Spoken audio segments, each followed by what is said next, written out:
All right, hi, I'm Beck Lane, and this is Catalyst and Company. Catalyst and Company, where we are catalysts in our own lives and hopefully in each other's lives, and we become the artists we've always wanted to be. Fingers crossed. Behind me is another painting that I've just started. Over the past couple weeks, since I've left my job, I've finished I think 5 paintings, and I don't want to show you them all at once. I'm going to show you one in a little bit. But behind me is another painting that I've just started. And I don't know if you've noticed, if you follow me online, you'll see that sometimes the palette, or in a lot of the stuff that I've been posting, the palette has become more and more limited. I did it purposefully at first because a friend had given me cobalt blue, which I love, and titanium white. And I thought, well, what can I do with these? Really limit my palette and try going in a slightly different direction.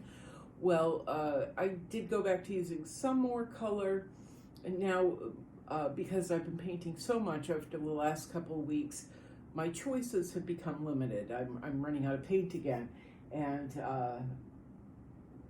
it's just going to be that way for a while. So I'm running out of transparent earth red. I'm to the point where I'm now cutting tubes open and scooping out what's left. So although in the painting behind me and several other paintings, I've really wanted to rely on transparent earth red, it's going thin, so I can't. And it's a little bothersome to me, but it gives me the opportunity to see the colors and the use of them in a new way, in a different way. When we've got all these supplies, we have anything we want, we do these great expansive projects, but when they become more limited, of course, it's you really got to think, how am I going to apply the color? What can I mix it with? So I took some transparent earth red, and I've been mixing it with Portland gray, a new tube that I got a few weeks ago before I left my job, and just to see what would happen. I've been using Gamblin Artist Colors Portland gray in pretty much everything, mixing it with oranges and yellows and the cobalt blue, which I still have a lot of, and several other colors, and I'm getting different effects. Instead of just relying on my usual go-to lightener, titanium white, I do tend to mix, like painters do tend to mix a lot of colors and get different effects. But with my titanium white tube getting smaller and smaller and smaller, my options have become more limited. So I'm trying to think in a different direction, and it's actually been really helpful. As you can see in the dress, it's not white.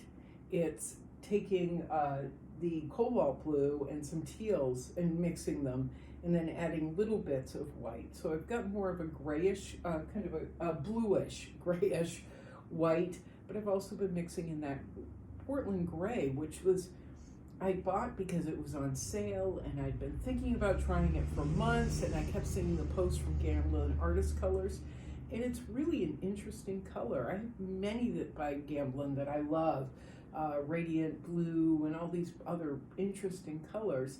Can't get them, so we're just trying different things. So in here I've got the dress, and I actually posted this and sent it to a friend of mine who was we were both up late last night working on things, art things. And I texted him this painting, and he goes, "It's done, leave it alone." And I'm like, nope, I still got the dress. But more importantly, right now, I'm going to put in the filigree wallpaper in the background. This is a photo of the reference material that I pulled offline. I don't like doing that. I usually use material that I've found at thrift stores or, secondhand shop, antique shops. But I've kind of gone through all that reference material, or an awful lot of it. So I'm pulling things off of Pinterest and other places. And what I try to do is ask permission. Whenever I take an image offline, I try and ask permission by the subject, who she's obviously long gone, the owner, God knows who it is, and it has apparently been shared and reshared different ways. If I'm ever found by the person that actually owns this photograph that originally posted it, then I'll come back and say, look, I've already done this painting, do you mind? But in the meantime, what's coming in next is the filigree background, and then we'll go in and lighten her dress, darken her stockings, etc., etc., etc. But it's, again, thinking. What do I have the most of at this point? What do I have the most of, and what can I use? What can I use in place of the colors that I would normally use? So I'm going to take her down for a sec, because I'm going to show you a painting where, once again, it was me trying to figure out how to use the colors that I have the most of, so I don't run out. Now, this particular photograph, well, let's move this over. This particular photograph I've had in my possession for about 10 years. I got it at a thrift store somewhere up north, up in, I think, Rhode Island. It was either Rhode Island or Massachusetts. And I've been carrying it around and waiting. And I started the painting about a month ago, but you know, as we know, I think you know, I was working 6 days a week, was on call for my job 7 days a week, 24 hours a day. And so I started it and put it to the side, worked on it a little bit here and there, but I was mainly exhausted on the one day off that I would have. So I went ahead after walked out and just did it. And I completed 5 paintings of this scope last week.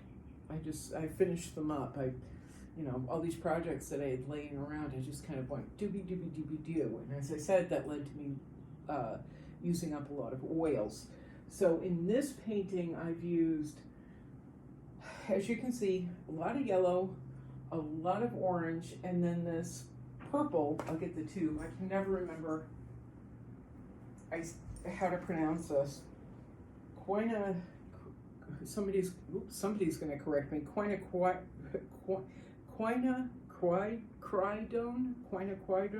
Anyway, Quinacridone, red, and it's actually purple. And I bought it by mistake. I thought I had grabbed another color, and when I got up to the register, this was like a month ago, and I looked down and I said, "Where'd this come from? That's not a color I use."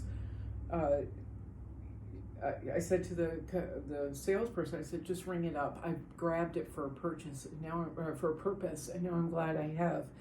This color, and I'll show it to you, is traditionally an underpainting color. What you would do is use it and then put like black on top, or use it and put a mixture of blues and things on top, so that the darker color, say black, is more vibrant than just flat black, than just laying in black. This is something you would use as an underpainting. But instead, me being me, I'm using it as an actual color in the painting. I had a whole tube of it, so why not? And so we've kind of gone off my usual color choices all the way, and built this.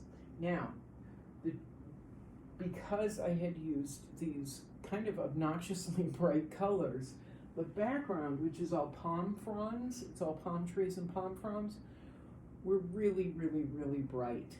So everything in the painting was demanding your attention. And I don't really want that. We don't really want that. We need to pull a little bit of focus into the main subject. Not that the main subject has to be the main subject, but sometimes it's a good idea. So I took the little bit of transparent earth red I could afford, mixed it with mineral spirits, not Neo McGill, but mineral spirits, and brushed it on. So the background is pretty dry. I have not added Neo McGill anywhere in the painting because you get that super gloss. You can get that really super sharp gloss that we love with Neo McGill, but I'm not sure I really want it here. I'm seeing other issues in the painting, especially over in this direction in the shadowing. The actual shape of the shadowing is correct, but it just seems to be bulky and clunky. So I'm thinking about it, but I'm gonna wait. I'm taking this painting, putting it in my drying room, and turned it around so I'm not staring at it all the time, and do something rash, like start adding purples or yellows down there. Now if you don't know, that the Q red, the one that I can't pronounce, when it's placed up against a yellow or red, can really make it lurch forward, and that's why I wanted to use it. So there's a big contrast in the light, in the brightness and the light that in our mind is hitting the grass or hitting the palm fronds. And as I said, it's usually used as an underpainting color. But if you look at paintings by, say, Maxfield Parrish, who was a master painter and a master with colors, you'll see work where he's placed these yellows next to purples like our Q purple and cobalt blue mixed with other shades, and it makes that light so much lighter. And I love the drastic feel and look. It just is such an exclamation point on his abilities to understand how to translate the image or translate light to us, light hitting the subject, light hitting whatever in his illustration or paintings. I haven't quite captured it here, but I'm trying to think, what would Maxfield Parrish do? So it's what WWMP, what would Maxfield Parrish do? I don't know. So once again, put it in my room, turn it around so I'm not staring at it. So when I turn it back, and hopefully I'll see it with fresh eyes. Anyway, I'm Beck Lane. This is Catalyst & Company. If you'd like to help support Catalyst & Company, all the links are down below, including Patreon, where you can supply monthly support starting as low as $5 a month. TeePublic, where you can buy images of my artwork printed on t-shirts, mugs, tote bags, all kinds of material prints. There are links to Cash App, my Cash App account, if you'd like to help me buy some more paint, which would be super awesome because my tubes are very, very tiny. That would be great. Cash App and PayPal. And then, of course, there's my links to all my social media. They're all down below.